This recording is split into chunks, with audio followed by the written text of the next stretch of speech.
Hi friends, welcome to my channel. Morning లేస్తానే ఏ కూర చేయాలి అనేసి అందరికీ టెన్షన్ ఉంటుంది కదా. నాకు కూడా అలాగేనండి, ఏం కర్రీ చేయాలని నాకు కూడా టెన్షన్ ఉండింది. ఈరోజు మా ఇంటి ముందర చేపలని అంటుంటే మా పాప ఏమో చేపలు కావాలమ్మా అని చెప్పింది. అందుకు నేను చేపలు తీసుకుంటున్నానండి. ఏం కర్రీ చేద్దాం అనుకుంటే మచ్చి పులుసు దకోస్ చేద్దాం అనుకున్నానండి. బాగా వాష్ చేశాను. బాగా వాష్ చేసి ఆనియన్స్ టమోటా కట్ చేసుకున్నానండి. కట్ చేసుకొని బియ్యం బాగా కడుక్కొని కొంచెంసేపు నానబెట్టానండి.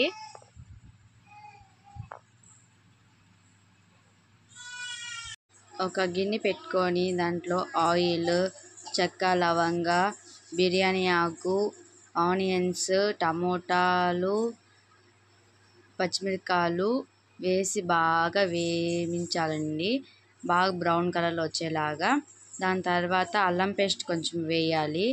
వేసి బాగా వేయించాలండి. బాగా వేగాలి. అది వేగిన తర్వాత మనం కొలుచుకున్న నీళ్ళు పోసి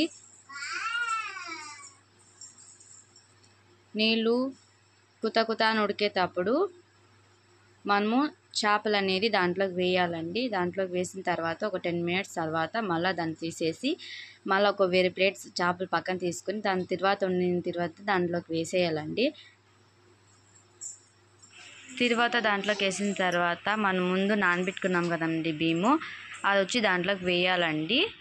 వేసిన తర్వాత ఒక 10 minutes తర్వాత కొత్తిమీర అనేది దాంట్లోకి వేస్తే అది ఉడికిపోతుందంటే స్లిమ్లో పెడితే. దగూస్కు కావాల్సిన పదార్థాలు టమోటాలు, ఆనియన్స్, పచ్చిమిరపకాయలండి. టమోటాలు అనేది కొంచెం మిక్సీలోకి వేసుకొని గ్రైండ్ చేసుకోవాలండి. ఫుల్ సాఫ్ట్గా గ్రైండ్ చేసుకోవాలి. కొంచెం సాఫ్ట్గా గ్రైండ్ చేసుకోవాలండి. దాని తర్వాత బౌల్ పెట్టుకొని దాంట్లో ఆయిల్ వేసుకొని ఆనియన్స్ వేసుకొని బాగా ఫ్రై చేయాలండి. బాగా బ్రౌన్ కలర్లో తెల్లగడ్డలు బాగా దంచుకొని దాంట్లోకి వేయాలండి. బాగా ఫ్రై చేయాలి. దాని తర్వాత చిల్లీ వేయాలండి. చిల్లీ వేసి మనం తగినంత కారం వేసుకోవాలి. కారం వేసుకున్న తర్వాత మనము టమోటాలు గ్రైండ్ చేసుకున్నాం కదా సాఫ్ట్గా, అది వేయాలండి. అది వేసిన తర్వాత బాగా మిక్స్ చేయాలా. బాగా మిక్స్ చేసిన తర్వాత ఎక్కువ నీళ్ళు వేయకూడదండి. కొంచెం తగినంత ఉప్పు వేసుకొని మిక్స్ చేసుకోవాలి. తర్వాత కొంచెం ధనియా పౌడర్ వేసుకొని మిక్స్ చేసుకోవాలండి. లాస్ట్లో కొంచెం కొత్తిమీర వేసుకొని కొంచెము నీళ్ళు ఎక్కువ వేయకుండా కొంచెం థిక్గా చూసుకొని చేసుకోవాలండి. అంతేనండి, మచ్చి పులుసు అన్నము డకోసు.